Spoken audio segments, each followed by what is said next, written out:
Mesdames et messieurs, bonjour et merci de choisir ABC Télévision. Face à ABC, et oui, votre émission que vous aimez tant, émission débat. C'est ici que nous scriptons l'actualité politique de l'heure en République démocratique du Congo, comme j'en ai toujours l'habitude de le dire.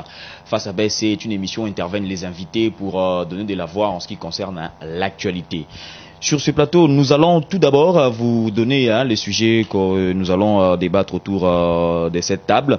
Les violons ne s'accordent pas entre le gouvernement et la Commission électorale nationale indépendante, organe chargé d'organiser les élections en République démocratique du Congo, mais également blocage autour du déplacement de Zoé Kabila. On en parle sur ce plateau avec deux invités, comme à l'accoutumée.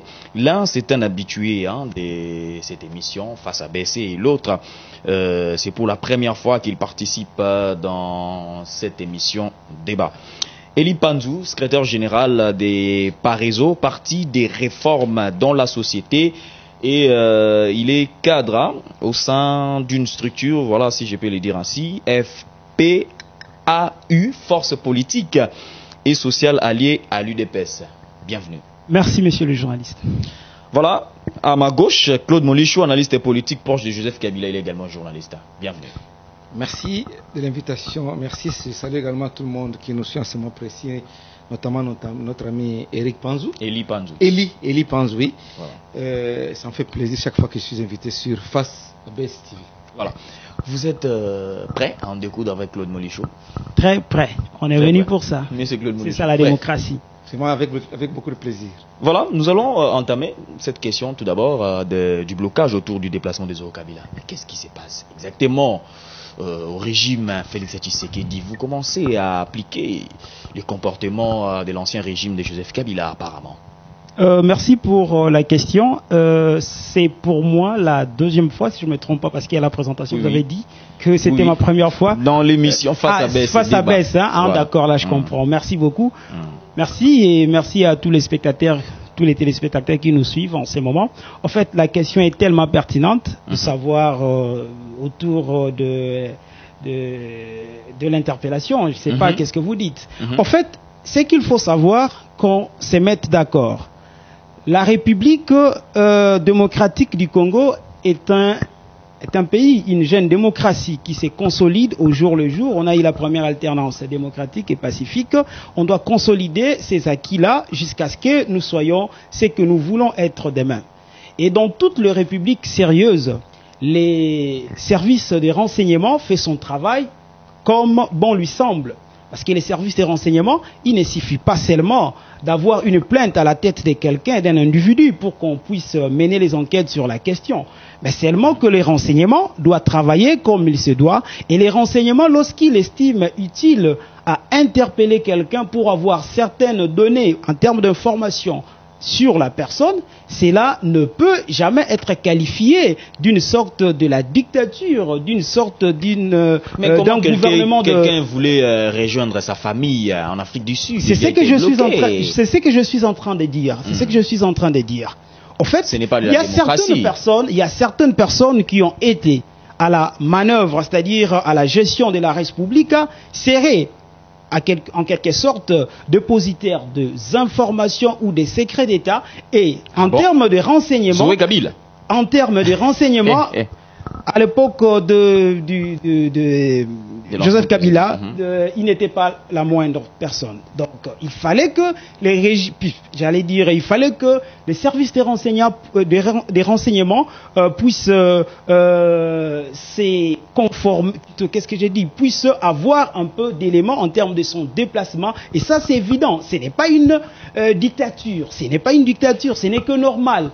Et vous avez vu, même avec Kabila, l'ancien président de la République, c'est la même chose. Il faut qu'il avise et qu'on l'accorde le droit, pas le droit, c'est-à-dire qu'on délibère autour de son déplacement. Pourquoi? Parce que nous sommes une jeune démocratie aujourd'hui.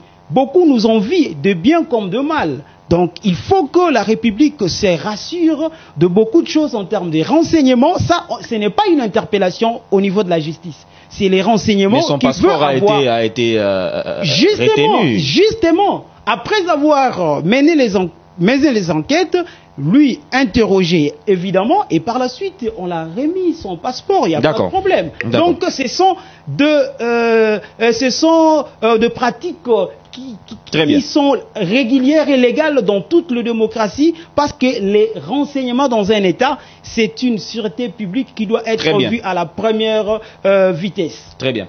Claude Molichot, vous êtes d'accord que vous récoltez ce que vous avez sémé, vous, de l'ancien régime? Vous avez eu à bloquer les gens de l'opposition, les acteurs politiques de l'opposition, de ne pas se déplacer, notamment Etienne Tshisekedi Moulumba, tant de politiques au sein de l'opposition. Voilà. Tshisekedi Moulumba n'a jamais été bloqué dans ce pays. Il était libre de ses mouvements, libre de ses déclarations. D'ailleurs, il a même traité... Même à part il a même traité Kabila publiquement... Il y a certains politiques, acteurs politiques. Il a même traité Kabila publiquement des Rwandais. Et Kabila n'était pas congolais. Kabila, à l'époque, il était chef de l'État en fonction. Ce qui est plus grave. Donc, c'est pour dire que non, les gens du pouvoir Chile et Gelou, le pouvoir de Tibola Moulumbaï, aujourd'hui, est en train de nous montrer toutes les couleurs, disons, s'il faut m'exprimer ainsi. Il n'y a pas de renseignements. Donc, c'est lorsque Joël Kabila veut voyager en Afrique du Sud, c'est à ce moment-là que les services de renseignement doivent avoir des renseignements sur sa personne ou sur cette activité politique. C'est lorsqu'il veut voyager. Non. Non. Les services de renseignement ne doivent pas enfreindre à la liberté, aux droits et libertés des citoyens. Même si on a une grande notoriété. Même Joseph Kabila Kabang, il est libre de ses mouvements. Pourquoi vous devez les bloquer? Non.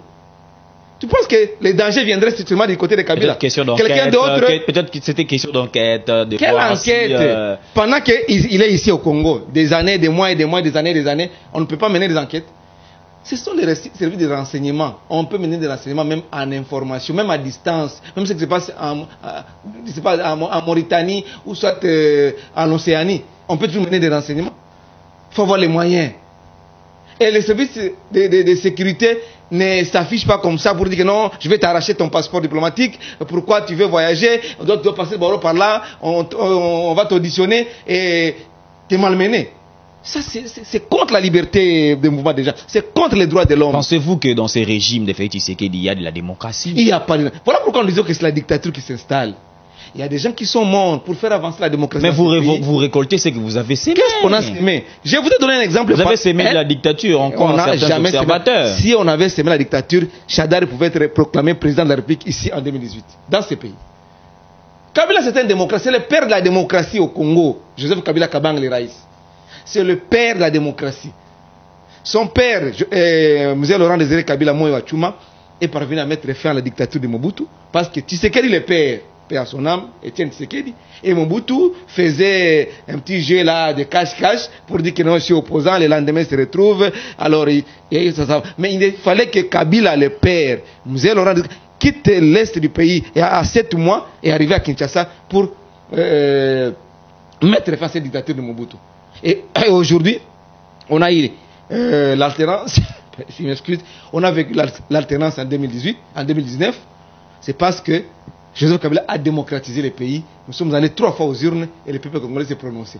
Mais ce qu'on nous amène aujourd'hui, des interpellations par-ci par-là, des arrestations.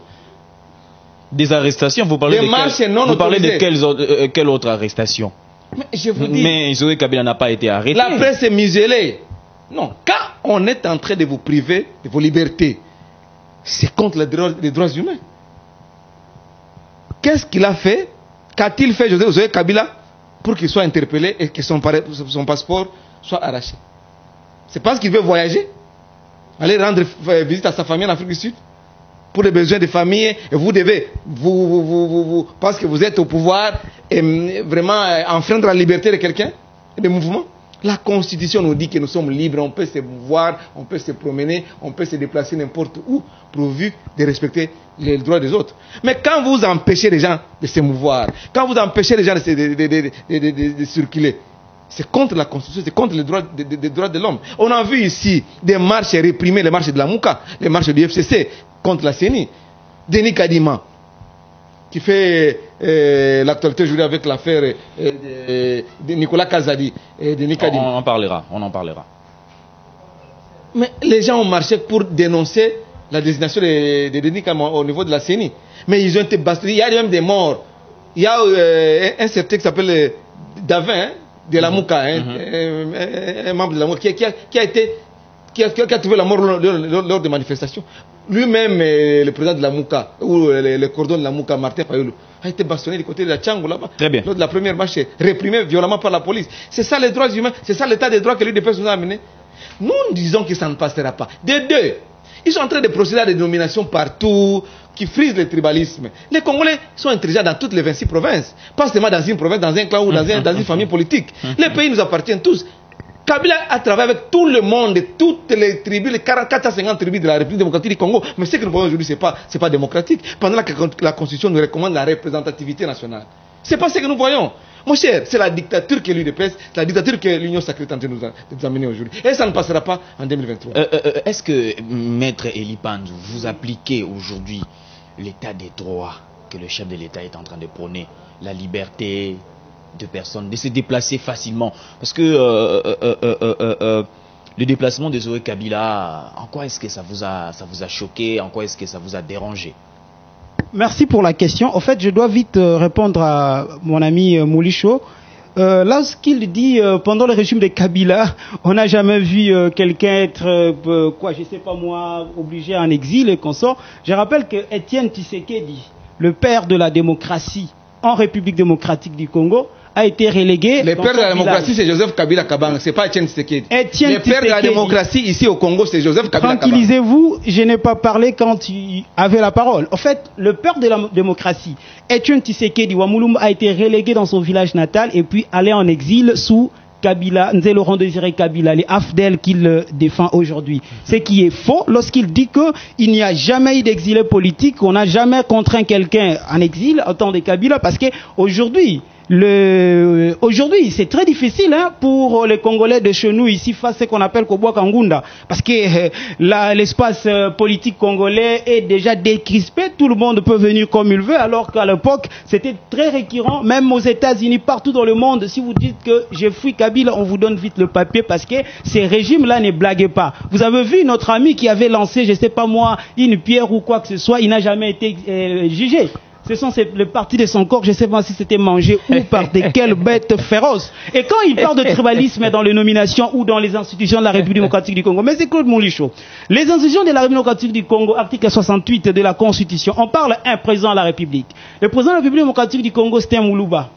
Acceptons ça comme tel. On parle du gouvernement. Le gouvernement est dirigé par un Katangé. Et on parle du Parlement. Le Parlement est dirigé par l'Assemblée nationale, c'est Bandundu. Et puis, le Sénat, c'est Kivu. Donc, quand vous faites la politique de diabolisation, moi, je vous rappelle seulement les éléments. Là, vous pouvez vérifier si Mbosso est de quelle tribu, je ne sais pas moi. Mais vous comprenez déjà par cette l'ossature que je viens de dresser là, vous comprendrez que tout le monde est là. Tout le monde sauf personne et tu sais que mais quand tu parles de la nomination, il voit la nomination aussi de la présidence de la République. Récemment, il y a une nomination secrétaire général de la présidence de la République. C'est un Kassai. Il faut. Moi, je suis juriste. Le problème qui blesse, c'est la violation des textes. L'opposition déplore le tribalisme. Quelle opposition va découvrir quel tribalisme? Non. Est-ce que celui-là qu'on a nommé ne répond pas aux conditions légales sur le... Donc il n'y a que... Ce n'est pas ce que j'ai dit.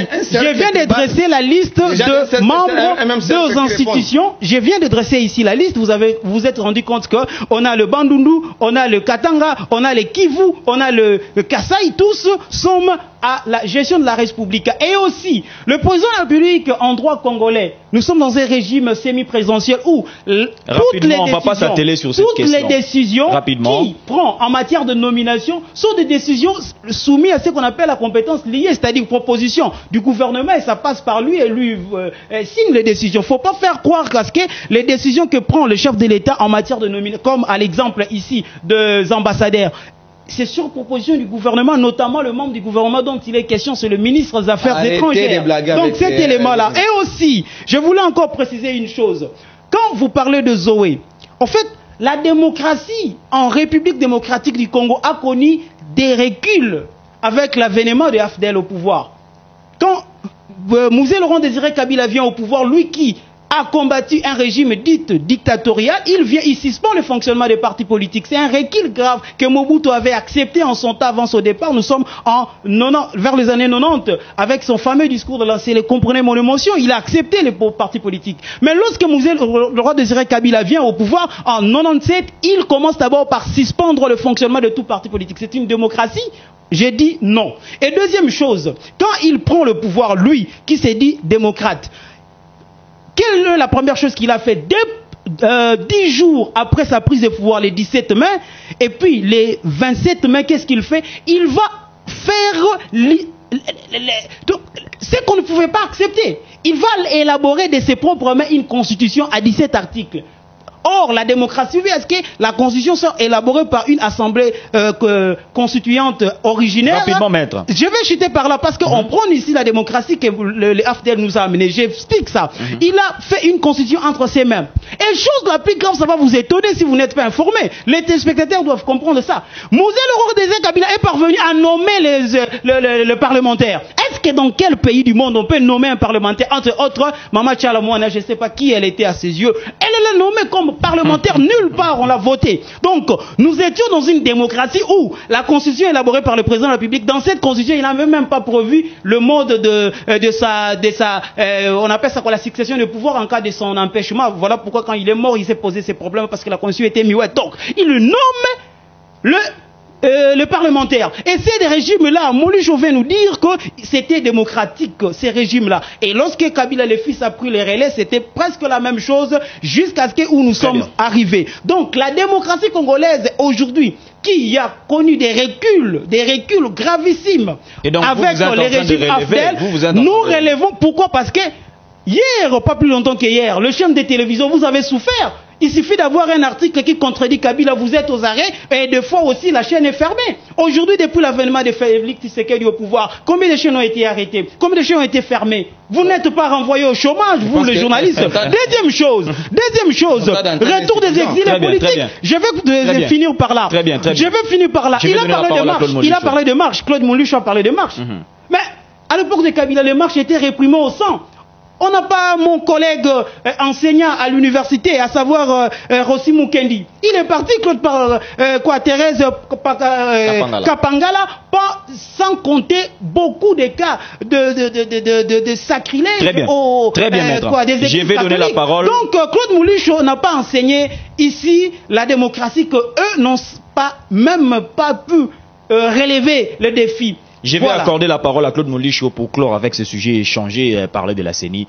Claude Moulucho, à vous la parole. Vous contredisez ce qu'a dit sur toute la ligne, c'est parce que c'est la dictature qui s'installe au pays. Ils ont dit que... Allez-y. Ils ont fermé tous les cachots de l'ANR. Tatiana Sango, journaliste, gardée pendant plus de 12 jours dans les jeux de l'ANR. Je ne parle pas du conseil spécial qui vient d'être arrêté il n'y a pas longtemps. Je parle des journalistes. Tatiana Osango arrêté. Patrick Lokala arrêté. Mais il est libre. Non. Il est libre après combien de... Il est libre. Il a été privé de sa liberté pendant combien de temps? Il est libre. Mais Claude Moulucho. Pius Romain Roland. Claude Moulucho. Non, c'est sous le régime qu'il est jaloux. C'est sous le régime qu'il est jaloux. Je suis en train de lui dire. Il parle de l'espace médiatique. Mais c'est Kabila qui a laissé cet espace médiatique. Qu'il fermait à tout moment. Non, qu'il fermait à tout moment. Mes amis de CCTV, ils ont souffert. Je vous ai dit ici que Kabila a été traité par vous, IDPS, des Rwandais. Mais aujourd'hui, vous appelez les Rwandais nos frères, vous leur donnez même des marchés. De donner la valeur ajoutée à nos minéraux. Vous, les IDPS. Mais ce sont des réalités. C'est incompréhensible. Vous signez des accords avec les Ougandais qui nous agressent aujourd'hui et qui refusent même de payer les 300 et quelques millions de dollars pendant que les réquisitoires montraient plus de 10 milliards, 11 milliards de dollars que l'Ouganda devait à la République démocratique du Congo. Et aujourd'hui, c'est vous qui avez donné des marchés. Les Burundais qui entrent chez nous militairement, c'est vous. Alors, qu'est-ce que vous allez nous dire ici? Sur le plan interne, la démocratie. Vous avez la démocratie ici?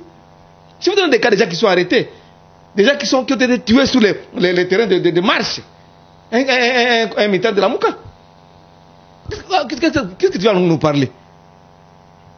Sans compter toutes les dominations à caractère ethnico, tribalo, amis, frères et connaissances. Non.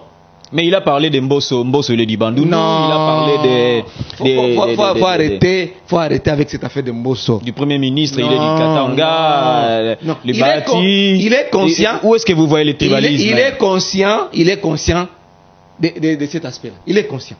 Il est conscient. Et vous-même, vous, journalistes, vous savez comment les choses se passent chez nous ici. Alors, nous disons que ces pays-là nous appartiennent tous. Nous, ce que nous vous disons, vous pouvez blaguer, faire tout ce que vous voulez, acheter des maisons, des appartements, mais il y a un temps pour tout. Il y a un temps pour danser. Parce mais les temps là avaient sonné aussi pour vous. Oui. Les temps là avaient sonné. Oui. A sonné. Oui. Oui, oui. Mais Kabila, les démocrates, les pères de la démocratie en RDC. Kabila a amené le peuple congolais aux urnes. Kabila, le père de la démocratie. Kabila, quand vous parlez le père de la démocratie, présenté. Claude Molicho, lorsque vous parlez Kabila, le père de la démocratie, mais il y a eu les élections. Mais c'est Joseph ça. Kabila a été. Mais comparativement à ses pairs au niveau de l'Afrique, au niveau de la région. Non, mais il a juste respecté la Constitution. C'est ça la démocratie, le respect des textes. Mais pourquoi vous lui... Ce n'est pas le cas. Pourquoi vous lui décernez le titre du père de la démocratie? C'est parce qu'il respecte les textes, comme vous l'avez dit là. Les respectueux des textes. La démocratie, c'est aussi le respect des textes. C'est-à-dire la Constitution et les lois de la République. Mais elle ne respecte pas les textes et même les lois de la République. Comme les autres chefs d'État de la région, qui s'octroient 8e mandat, 9e mandat, 12e mandat. Kabila respecte ces 2 mandats, il est parti. Et on pouvait même proclamer son dauphin, parce qu'il a désigné un dauphin, Emmanuel Ramazan Shadad.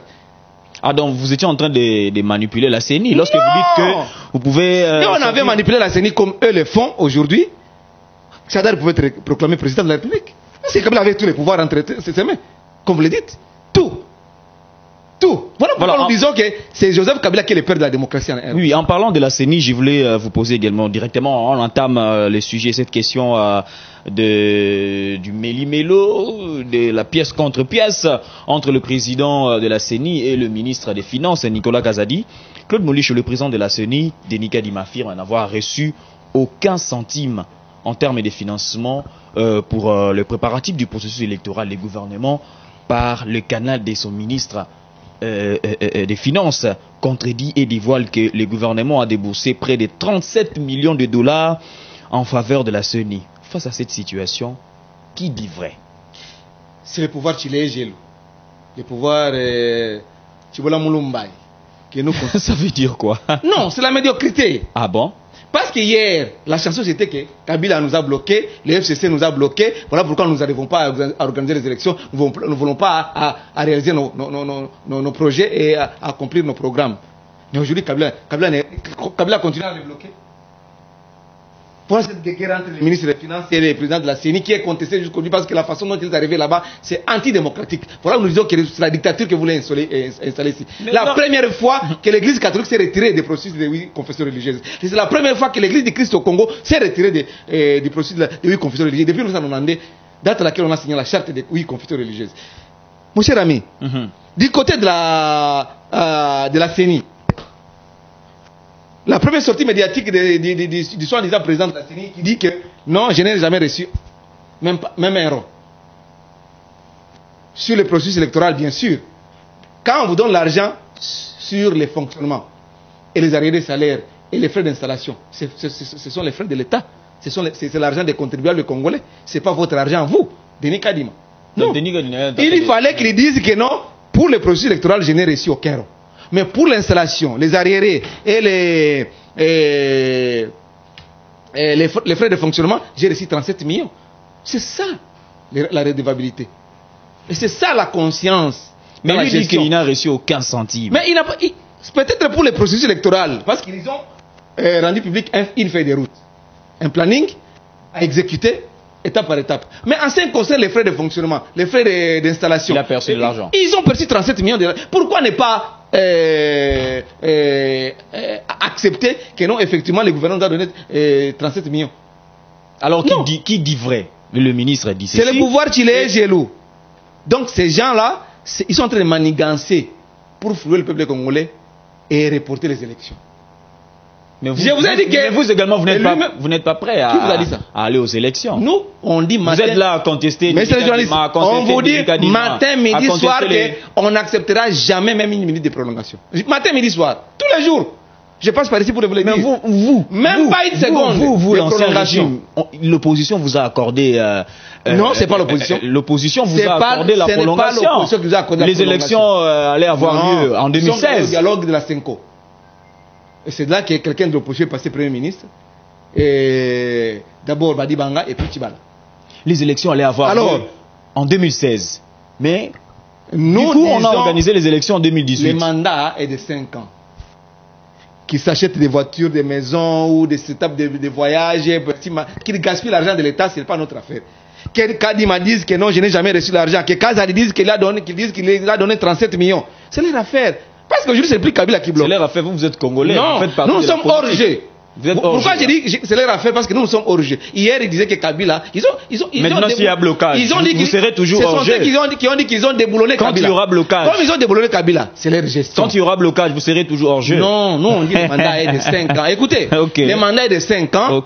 Et dans 5 ans, vous devez rendre le tablier. Parce qu'en 2024, il faut que d'autres dirigeants viennent conduire ce pays. Eli Panzou, face à cette situation, le président de la CENI dit qu'il n'a pas reçu aucun centime.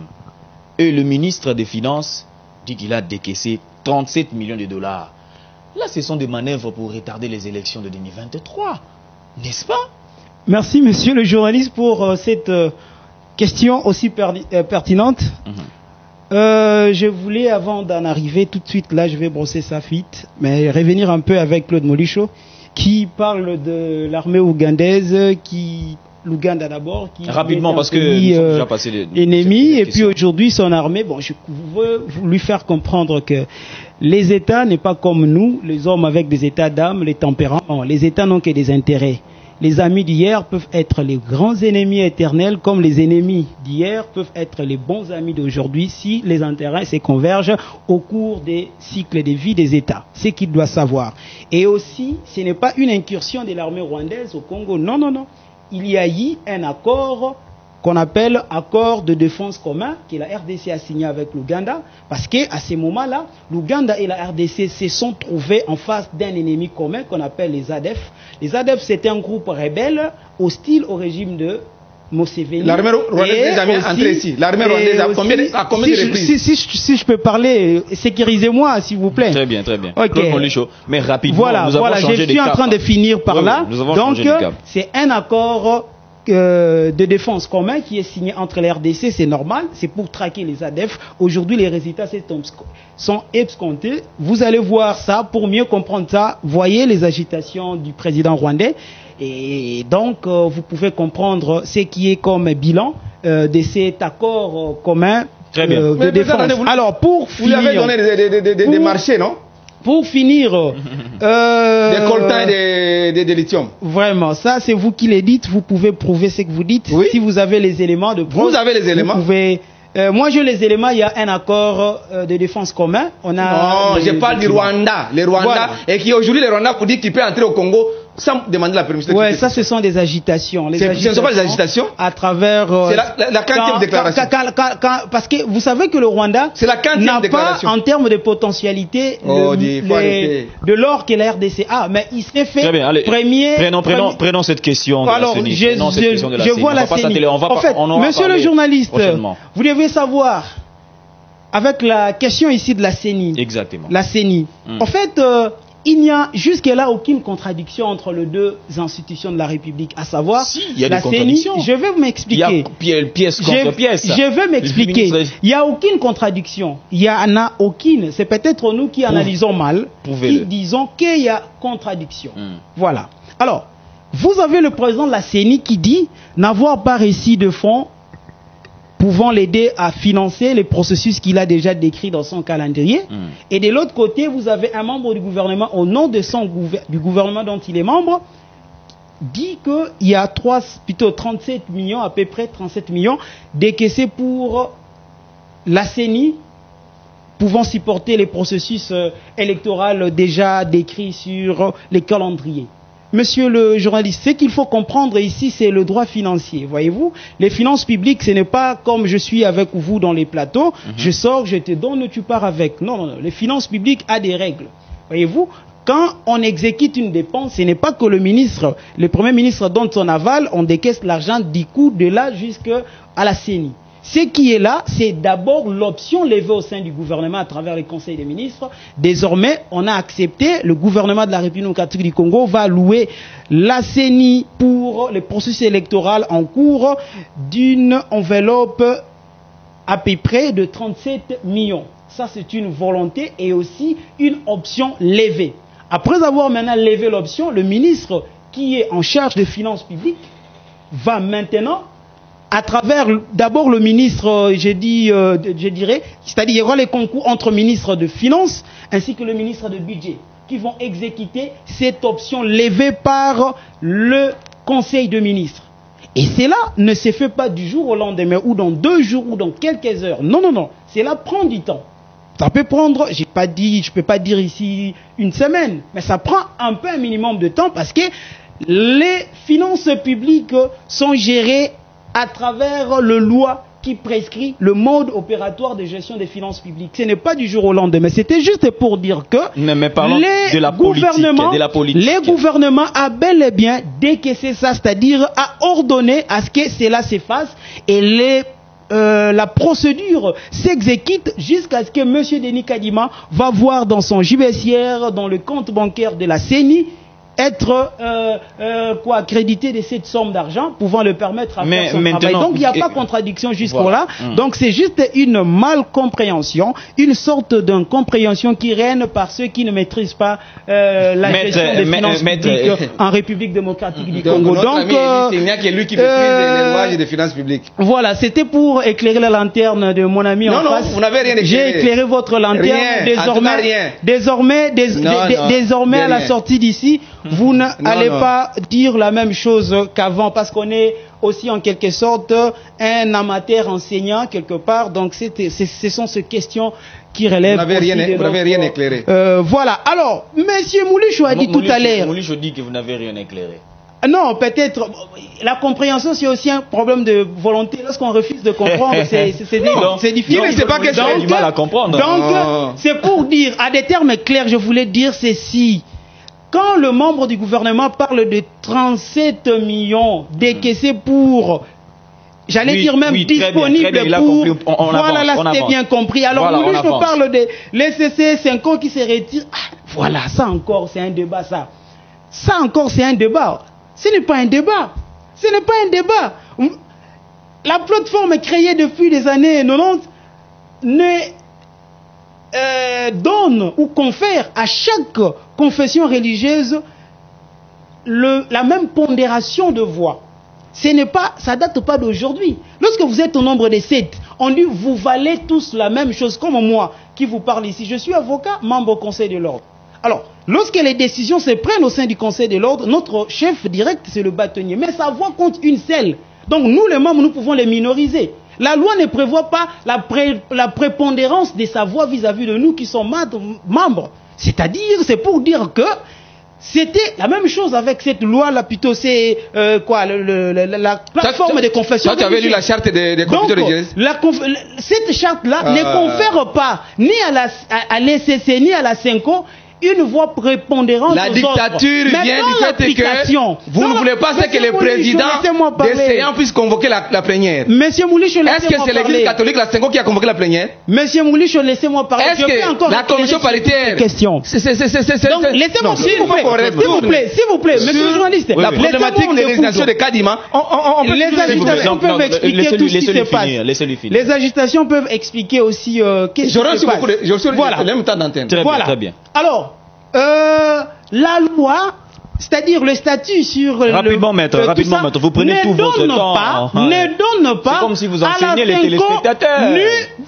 Cette émission doit être au-delà du débat aussi pédagogique pour qu'ils comprennent quelque chose. Alors, rapidement. Au-delà du fait qu'on reconnaît à la CENCO l'ancrage sur l'étendue du territoire national, avoir plus de fidèles, peut-être plus que certains autres. Revenons à la CENI. Mais les Senko et les CC n'ont qu'une seule voix qui ne soit pas prépondérante aux autres et n'ont même pas un droit de veto sur les autres. C'est comme ça qu'ils peuvent voter oui, les autres disent non et la majorité prime. C'est ça la démocratie. La démocratie, c'est la loi de la majorité, il faut accepter ça. Alors, c'est pour dire que cette question-là du retrait, c'est leur droit, donc ça n'a rien à voir avec le processus qui a déjà débuté. Claude Molucho, je vous conjure à pouvoir vous apprêter 2023 l'année prochaine. Si vous serez candidat, apprêtez-vous, il y aura élection. Si vous avez encore un autre dauphin, préparez-lui pour les élections. Arrêtons de nous embrouiller sur des questions qui n'appellent même pas débat. Vous embrouillez la population. En quoi, par exemple? Notamment sur cette question des non, ça j'ai expliqué. Non, ça c'est un faux débat. Je vous dis, je vous ai expliqué. Mais s'engage la population. Les finances publiques n'est pas la gestion de sa propre poche. Les finances publiques obéissent aux lois qu'on appelle les lois des finances. Et en droit congolais, on en a plus de 4. Mais il y a une doute qui persiste. Il y a une doute qui persiste. Donc,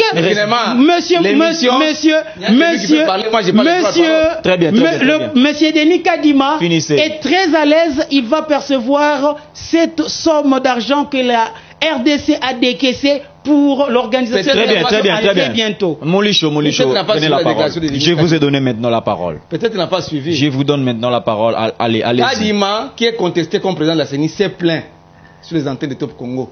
Lors de son mission, il a été reçu. Il est contesté par vous. Il est contesté, nous avons le droit de le contester. Ça, c'est un droit. Comme nous, on a contesté aussi Abbé Malou Malou. On a contesté Ngoï Moulounda. Il est là par des voies antidémocratiques. C'est approuvé noir sur blanc. Vous attendez toujours le consensus. Écoutez, apparemment, vous il s'est plaint pour dire que si le gouvernement ne donne pas l'argent, parce que le temps est en train de filer, si on ne donne pas l'argent, soit il donne l'argent au-delà de ce qui est prévu, soit on va reporter les élections. Pendant que les Congolais, sérieux avec cette souffrance, qui est orchestré par le pouvoir Tchiboula Moulumbaï, ne veulent plus de ces régimes. Avec tout ce qu'il y a comme indicateur sur le plan socio-économique notamment. Il y a manque d'eau potable, manque de courant, manque d'infrastructures routières, manque de gratuité de l'éducation. Dans 18 ans, vous n'avez fait aucune. Non, je vous donne les statistiques. Aucune infrastructure de grande. Si vous voulez que je vous donne les statistiques, je vous donne les statistiques. Kabila a laissé le taux de croissance à 7. Mais vous êtes ramené jusqu'à 4, 3 et quelques. Vous les Chile Gelo, vous les DPS. Et le pouvoir d'achat aujourd'hui, comparativement à hier, c'est dégringolé. Et même les professeurs d'université ont reconnu qu'ils ont perdu 40% de leur pouvoir d'achat, qui sont en grève jusqu'à aujourd'hui. Ça, ils ne sont pas en grève. Ce sont les indicateurs. Donc, les pouvoirs d'achat. Il dit que c'est faux, les professeurs ne sont pas en grève. Mais est-ce que la rentrée académique depuis le 5 janvier a eu lieu? C'est faux, ils ne sont pas en grève. Ok. Heureusement qu'on vous suit. Vous êtes à la télévision, vous n'êtes pas. Ils ne sont pas en grève. J'ai dit, les professeurs d'université ont repris l'enseignement. Quand ils ont repris, ça dit qu'ils étaient où? Non, vous dites qu'ils sont en grève. Ils sont en grève. Vous parlez il n'y a aucune activité. Il n'y a aucune activité académique. Même scientifique qui se mène aujourd'hui dans toutes les universités, dans l'institut supérieur public. Je ne parle pas de privé, public de l'État. Maître, laissez-lui finir. Vous aurez la parole. Vous aurez la parole. Donc c'est pour vous dire que les pouvoirs d'achat, c'est dégringolé sur le plan socio-économique. Les prix d'un savon qui coûtait 350 francs congolais, c'est 700 francs congolais. Donc le double, plus de 100%. C'est pour dire que ces gens sont venus tuer le peuple congolais. Et ils s'achètent des maisons, ils se font des voitures, ils se font des missions, ils achètent des appartements. Ces pays. Non! C'est Mboka Koufa, Bangone Baboumi Mboka, il dépêche à Boumi Mboka. Je suis en train de vous décrire avec les indicateurs. Parce qu'ils ne peuvent pas me contredire si les professeurs universitaires étaient en grève. Et ils ont perdu 40% de leur pouvoir d'achat. Ce sont eux qui disent. Et moi, Congolais, je vis dans mon pays. Les pays vont mal, les pays. Mboke Koufate, mais Bangone va yigwa Bouma Congo. Nyonso. Quand on dit le pays est mort, ça dit que na seni, na ba institution nyonso, na ba Congolais nyonso basali nini? Ba Koufa. Alors, c'est pour vous dire que ces gens, en 2024. Revenons à la CENI. La CENI, c'est quoi? Vous savez que Nicolas Kazadi a un frère. Vous êtes là à prêter des intentions. Pas des intentions, je vous donne l'info. Peut-être qu'il n'est pas au courant de cela. Je lui donne l'information que le ministre des Finances, Kazadi Nicolas, a son frère qui est au BSECO, Bureau Central de Coordination. Et c'est BSECO qui est allé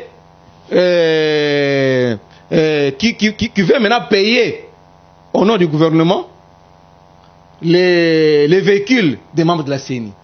Et oui, on a constaté qu'avec cette question de la surfacturation, avec la facture proforma, voilà, on a constaté que plus de 30% de surfacturation.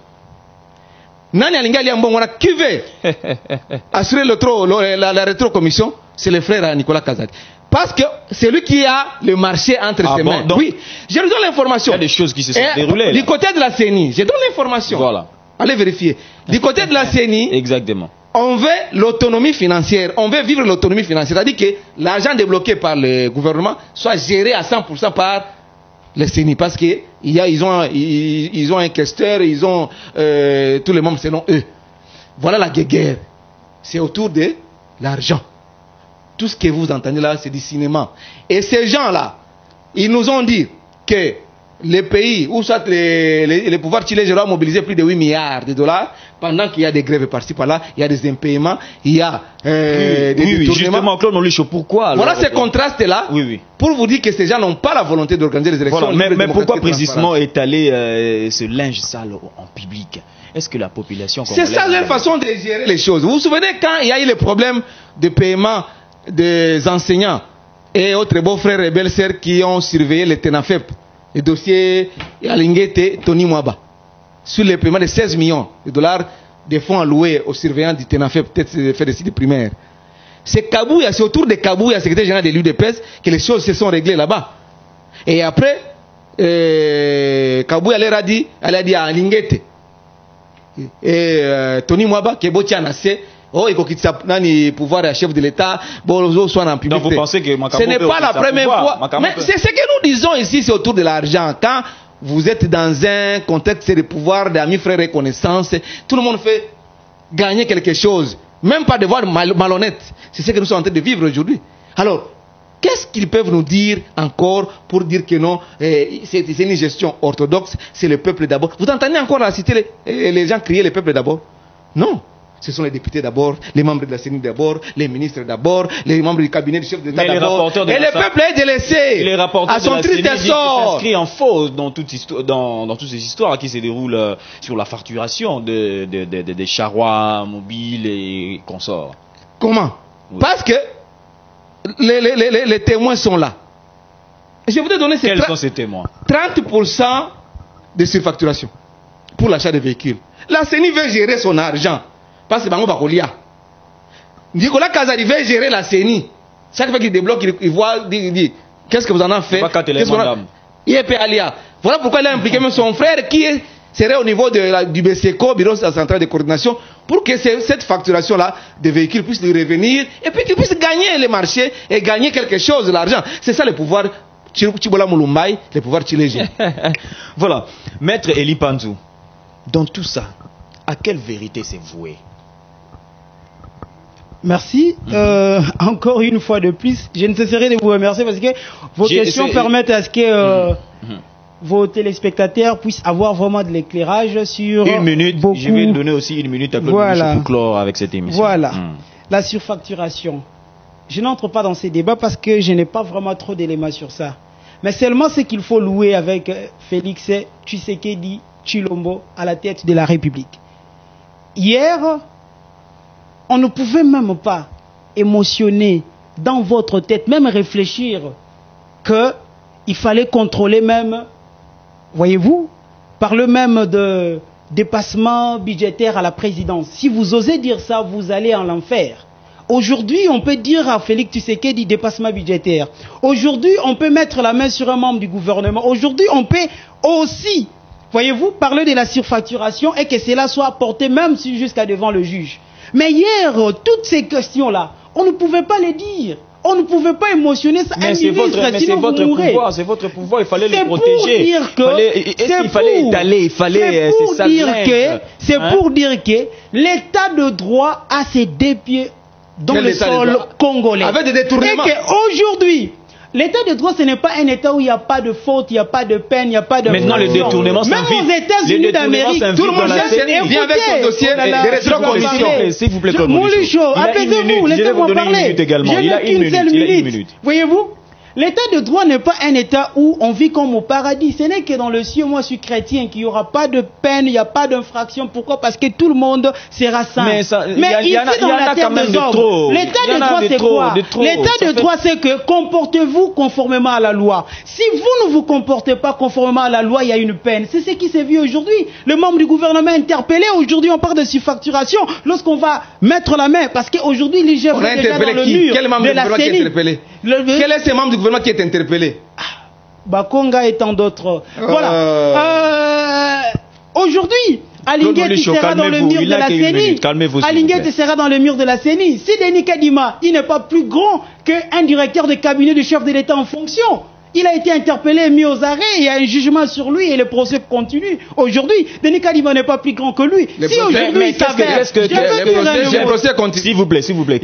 Qu'est-ce que l'IGF va enquêter? Parce que Denis Kadima dit qu'il n'a pas perçu de l'argent. Non. Les enquêtes de l'IGF, vous ne pouvez pas échelonner ça dans les temps. Ça peut aller même avant l'IGF, avant plutôt Denis Kadima. Toute cette gestion-là doit être contrôlée. Et pour conclure, il a parlé du pouvoir d'achat. Le pouvoir d'achat. Je ne sais pas si on peut comprendre quelque chose quand on parle de pouvoir d'achat. Il a parlé du pouvoir d'achat. Il a même parlé aussi des impayements dans les entreprises publiques. Je ne sais pas moi où il fait allusion, mais cependant pouvoir d'achat. Tshisekedi vient au pouvoir à trouver l'enseignant avec quel salaire? Moins de 100 000. Aujourd'hui, ils avoisinent 400 000. Le pouvoir d'achat est renforcé ou maigri. Et c'est comme ça vous comprenez ça? Est-ce que vous comprenez? Le militaire avec combien aujourd'hui touche combien? Il touche combien? Aujourd'hui, les arriérés au sein de la régie des eaux, tous les arriérés apurés. Renforcé ou le pouvoir d'achat est-il est réduit réduit. C'est pour dire que je rappelle encore ce que je venais de dire. Claude Mouloucho soit très posé. Apprêtez-vous 2023, il y aura élection. Viens peut-être dans ma jurisprudence, plutôt dans ma circonscription. On va parler au peuple congolais. Je suis de la Tchangou, candidat député national Tchangou, en même temps aussi provincial à Massina. Que je salue de la Funa. Ah, lui, il est de côté de la Funa. J'aimerais vraiment être à ses côtés, comme ça on verra qui le peuple donnera le suffrage. Voilà, Claude Moulicho, rapidement, 1 minute. S'agirait-il d'une vraie déchirure familiale dans toutes ces histoires qui se passent? Je vous ai dit que c'est une affaire d'amis, frères et connaissances. Le pouvoir de Tibola Moulombaye. Donc, on est là, Kopeza Kotoyo, Yaka Tolé. C'est ça. Et puis ils ont dit qu'ils sont venus avec trop de philosophie. Le peuple d'abord, le Congo deviendra l'Allemagne d'Afrique, nous allons manger 3 fois par jour, et tout ça, les militaires, les policiers vont construire sa maison avec son salaire, et tout ça. Je vous ai donné, mon cher, ici, des indicateurs. Kabila a laissé le procès d'université avec $2000 à l'époque. On a connu, et puis les taux de change, c'est un indicateur de temps. 16 à l'époque, en janvier 2019. Et aujourd'hui nous sommes à combien? 20,5. La banque c'est encore plus. Et puis vous dites que non, ça s'est amélioré. Les taux d'accès à l'eau potable, à l'électricité, les routes qui s'abîment, que Kabila a laissé. Kikwit a eu l'électricité avec Tshisekedi, donc accès à l'électricité, on a réussi sur ça. Voilà, Kikwit était dans le noir, aujourd'hui Kikwit était à l'électricité, et pas seulement ça, il y a tant d'autres localités qui sont électrifiées aujourd'hui. Il n'a qu'une minute. Dites-moi quel est le secteur de la vie nationale que l'UDPS a fait des bons depuis qu'ils sont au pouvoir. Quel est le secteur que vous avez, donc, qui a marqué l'influence que le peuple congolais tant soit peu? Aujourd'hui, nos enfants aillent à l'école gratuitement. Aujourd'hui, les Congolais aillent à l'école gratuitement, à l'école primaire. Calmez-vous, maître. Laissez-le. Et le chef d'État, quand il a fait sa tournée dans le Kassai, on lui a dit qu'il n'y a pas de gratuité. Là, au Kassai. Mais à Kinshasa, il n'y a pas. Parce que pour preuve, les gouverneurs de Kinshasa et les gouverneurs des autres provinces ont signé des arrêtés fixant les frais de scolarité, et en primaire et au secondaire. Alors que vous avez chanté ici que non, la gratuité est du côté du cycle primaire. C'est faux, il n'y a pas de gratuité. Les parents payent l'argent. Je vous donne un autre contraste, c'est au niveau de l'argent. Vous dites que vous avez mobilisé 8 milliards. C'était 4 milliards, nous sommes montés à 6 jusqu'à 8 milliards. Mon cher ami, si vous avez de l'argent, mais Denis Kadima qui est à la CENI est en train de pleurer. Rapidement. Denis Kadima est en train de pleurer. Il n'a pas d'argent. Et dit, si vous ne débloquez pas, il n'y aura pas d'élection. Les projets d'université, ils ont fait la grève depuis le 5 janvier, ils sont en grève. aucune activité académique ni scientifique dans les universités publiques de l'État. Ça, vous le savez. Jusqu'aujourd'hui. Non, ils ont repris. Ils disent que, vous êtes journaliste. Vous êtes journaliste, ils affirment qu'ils ont perdu 40% de leur pouvoir d'achat, c'est-à-dire qu'ils comparent l'ancienne situation à la nouvelle situation. Et c'est tous ces professeurs qui vous disent. Concluez, vous, avec votre orgueil de gestion, vous dites que il y a évolution positive. Quelle évolution? Je vous donne les indicateurs. C'est au rouge. Des impaiements partout. Mon cher, courant est assouté. Les chefs de l'État quittent les Kassai, ils rentrent à Kinshasa après sa tournée. Même à Mujima, il n'y a plus de courant. La première dame qui a amené les DG de la SNEL à Kisangani a tourné les docs à Kisangani jusqu'au jour dans les noirs. Et puis vous dites que non, mon cher, vous blaguez avec la gestion de ce pays. 2024, il y aura beaucoup de procès contre ces gens ici. Ah, comme il y a... Non, des détournements. Tokobanda depuis programme à 100 jours, au balance qui juste au début de leur mandature, en mars, je leur dis, préparez-vous au procès de 2024. Non seulement on gagnera les élections au niveau présidentiel, vous n'allez pas gagner. Même au niveau de la législative nationale, sénatoriale, vous serez à vie à l'opposition. Vous resterez à vie à l'opposition. Vous ferez l'opposition comme carrière. Si nous on a fait 37 ans, vous ferez plus que ça. L'émission est terminée. Vous ferez une opposition carrière. On a fait 37 ans, vous ferez plus que ça. Vous êtes venus piller. Vous vous allez rester à l'opposition longtemps parce que votre mal ne sera pas pardonné à peine par les Congolais. Maintenant, le pays est dans le bon voie. Je rappelle que vous êtes secrétaire général du Parti des réformes dans la société, parti allié à la force politique et sociale alliée à l'UDPS. Merci d'avoir répondu à notre invitation. Claude Molichou, un habitué de cette émission. Vous êtes proche de Joseph Kabila et journaliste politique, d'avoir répondu à notre invitation comme vous en avez toujours l'habitude. Merci. Nous allons continuer avec ce sujet prochainement parce que vous avez quand même à dire. Voilà, merci à vous également d'avoir suivi cette émission. Je vous retrouve à la fois prochaine avec le même plaisir. Bye bye.